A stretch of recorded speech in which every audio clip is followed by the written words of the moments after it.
Bonjour à toutes et bonjour à tous, bienvenue sur objectivemoto.com. Aujourd'hui je vous parle de Schubert, notamment de leur casque modulable, puisque c'est ce qui nous intéresse.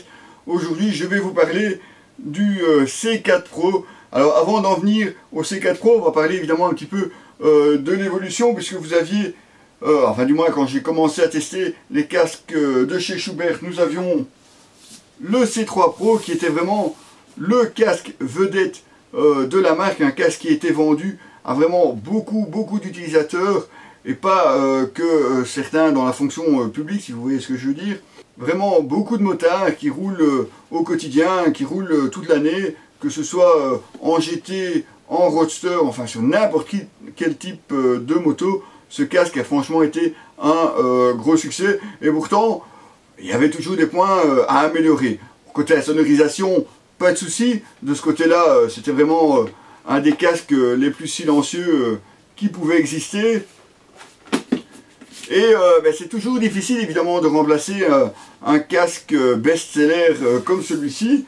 Schubert a néanmoins fait évoluer son casque en proposant celui-ci qui était le C4. Alors comme vous le voyez, il y a quand même déjà quelques différences esthétiques, notamment sur la partie supérieure, aussi sur la ventilation. Le gros point par contre qui a été amélioré, c'était l'ouverture et surtout la fermeture de la mentonnière. Avec le C3 parfois on avait un petit peu difficile à le refermer, il fallait vraiment repousser dessus et quand on roulait c'était pas franchement très facile, alors que ce C4 franchement là c'était vraiment très facile. Par contre, si vous vous souvenez de notre essai, il y avait eu quelques problèmes au démarrage, notamment avec un pinlock qui n'était vraiment pas à la hauteur des attentes des acheteurs de Schubert. Un pinlock qui collait pas très bien, qui remplissait pas vraiment sa fonction comme il devait. Donc là, c'était pas top. Côté insonorisation, si vous aviez eu le C3 et que vous aviez sauté directement sur le C4, là aussi, il y a eu pas mal de critiques et c'est un petit peu dommage. C'était un petit peu difficile au démarrage de remplacer un best-seller comme le C3. Depuis, le C4 a lui aussi évolué et il est devenu ce casque-ci qui est le C4 Pro et évidemment c'est ce casque que je vous présente aujourd'hui. C'est toujours évidemment un modulable, c'est aussi un casque en fibre de fer avec un procédé DFP qu'ils appellent ça chez Schubert, c'est Direct Fiber Processing. Je ne vais pas vous faire toute l'explication ici dans la vidéo, je risque d'en avoir pour assez longtemps malheureusement. Un casque qui est quand même assez lourd, enfin on est à peu près à 1700 grammes. Bon, 1700 grammes pour un modulable, il y a certains intégraux qui sont encore au-dessus, mais bon, c'est pas si c'est de plus léger. Vous avez une coque intérieure qui est composée de plusieurs parties, ça c'est pour avoir une meilleure absorption des chocs. Vous avez évidemment du polyestyrène expansé en différentes densités, c'est ce qu'on retrouve évidemment sur tout ce qui est casque haut de gamme. Vous avez surtout un système anti-roll-off, c'est un système qui va éviter au casque de tourner en cas d'accident, si jamais vous glissez ou si vous cognez dans quelque chose. C'est un système qui va empêcher justement au casque de tourner autour de la tête. Ce qui change par rapport au C4, le C4 Pro gagne un nouvel intérieur, entièrement sans couture, en Coolmax, forcément antibactérien, démontable, lavable, un séchage rapide, donc même quand on a très chaud à l'intérieur, c'est vrai qu'il sèche assez rapidement. Et alors, je ne sais pas si je vais essayer de vous montrer évidemment les deux intérieurs. Voilà. Donc on a vraiment ici le nouveau C4 Pro, ici le C4. Ce que je trouve qui a quand même pas mal changé, et c'est peut-être le point qui moi me dérange un petit peu sur ce C4 Pro, c'est cette partie ici. Vous avez déjà une première partie cache-menton qui elle est vraiment, c'est en dur. Alors vous avez ici une partie souple, mais vous avez vraiment ici une partie en dur. Et est-ce que ça a à voir avec mon visage? Oui, probablement. Mais je vais vous montrer, enfin j'espère que je vais savoir vous montrer.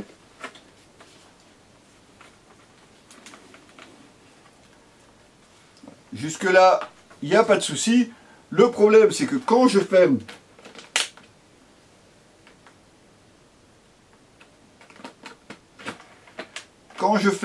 la mentonnière, j'ai vraiment ce cache-menton en dur qui vient ici, juste en dessous de mon menton. Vous allez dire, c'est le but, mais comme c'est pas souple, c'est pas forcément ce qu'il y a de plus agréable à porter. Ça, je trouve ça un petit peu dommage. Mais, bon, l'intérieur est très confortable. Vous retrouvez aussi la double lanière, donc vous aviez une boucle micrométrique pour la fermeture du casque, et vous avez aussi en dessous, eh bien, ceci qui vient lui au contact de votre visage, fermeture par velcro. Donc vous avez une première ici, et puis ensuite vous avez la boucle micrométrique. Et franchement, côté confort, quand vous devez porter votre casque toute une journée, il n'y a pas à dire, c'est vraiment superbe.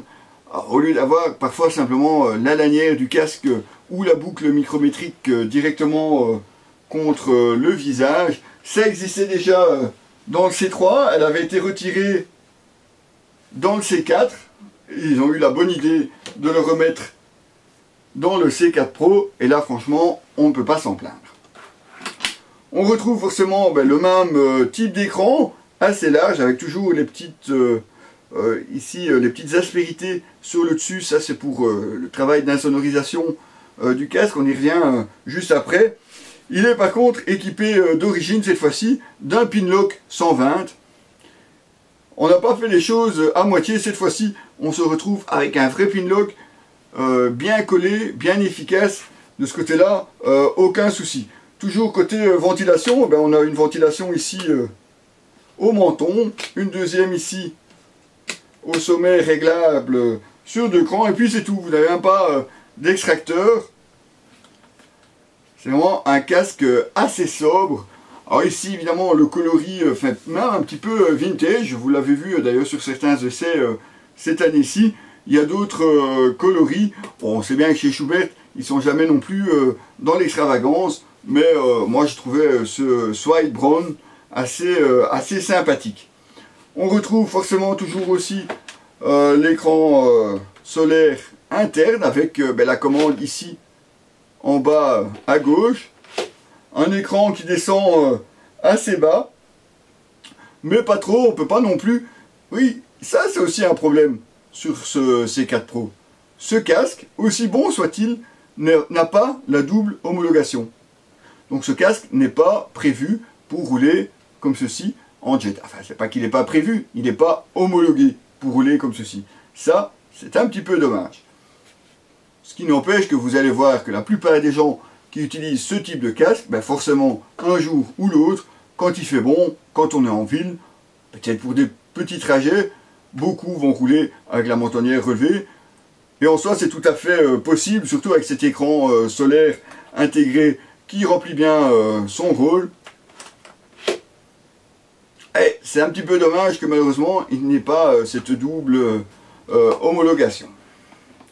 Mais bon, avec la mentonnière relevée, on peut rouler facilement, je dirais à peu près jusqu'à 80 km/h, avant vraiment d'être embêté et d'avoir du vent dans les yeux. Côté intercom, parce que Schuberth a déjà une grosse partie de l'intercom intégrée, c'était déjà le cas sur le C4, donc les écouteurs et le micro ainsi que les fils sont déjà intégrés au casque. Eh bien on retrouve les modules de chez Sena. C'est ceci, c'est le SC1. Vous avez une version classique SC1 ou SC1 Advanced. Côté budget, comptez quand même 180 ou 230 € en fonction du module choisi. Un module qui s'intègre assez facilement puisque vous avez d'un côté la batterie et puis vous avez ici juste de l'autre côté le module de commande. Il vous suffit d'ouvrir les trappes, les placer et votre casque est prêt pour être utilisé en intercom. On a déplacé par rapport au C4 le micro, puisque vous voyez il vient ici sur le côté entre les joues. Il est monté d'origine, donc pas besoin d'y toucher. Alors, le placement est malheureusement un petit peu loin derrière, hein. Quand vous voyez ici sur le casque, vous avez d'abord la commande de l'écran solaire, et puis ici deux boutons qui sont assez petits et qui ne dépassent pas énormément.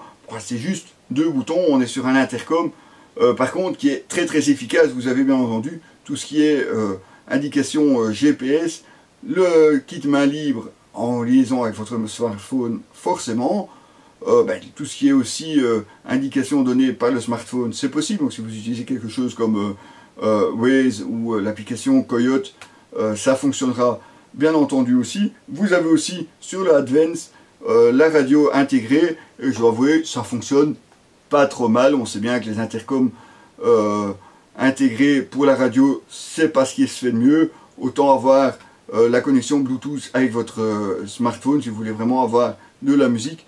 Autant écouter de la musique préenregistrée, ça sera en tout cas nettement moins embêtant que d'avoir une station qui risque de sauter une fois de temps en temps. Je vous disais que le C4, l'insonorisation, c'était pas vraiment top.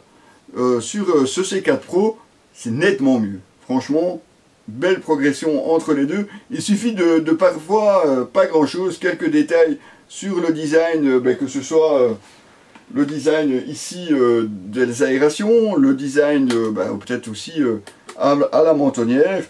Enfin, ils n'ont pas, comme ça visuellement, on voit pas vraiment beaucoup de différence, mais à l'intérieur, on entend quand même nettement la différence en la faveur évidemment de ce C4 Pro.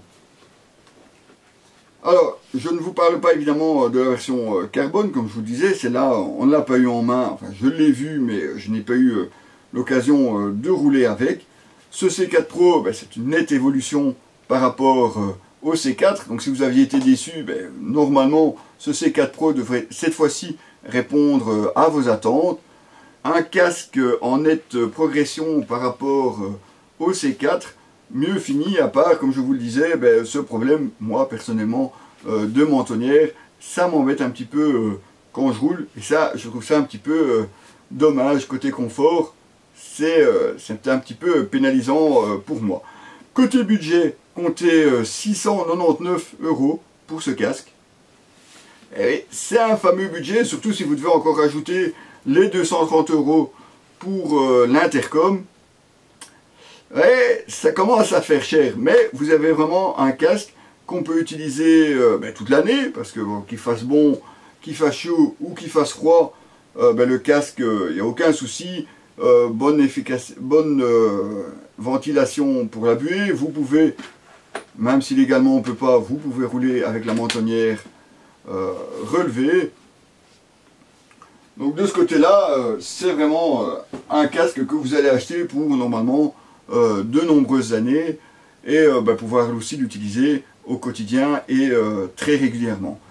Il y a bien entendu l'autre version, carbone, comme je vous disais, mais ça, on verra bien plus tard si on a l'occasion d'en reparler. Surtout que à côté du C4 Pro carbone, vous aviez aussi le R2 carbone, qui lui est un intégral, mais ça vaut peut-être aussi le coup de s'y intéresser. Vous retrouverez bien entendu l'article complet sur ce C4 Pro, le C3 Pro et le C4, les articles sont déjà sur notre site. Pour le C4 Pro, il suffira de patienter un petit peu, l'article sera très vite mis en ligne. Mes amis, à bientôt et merci.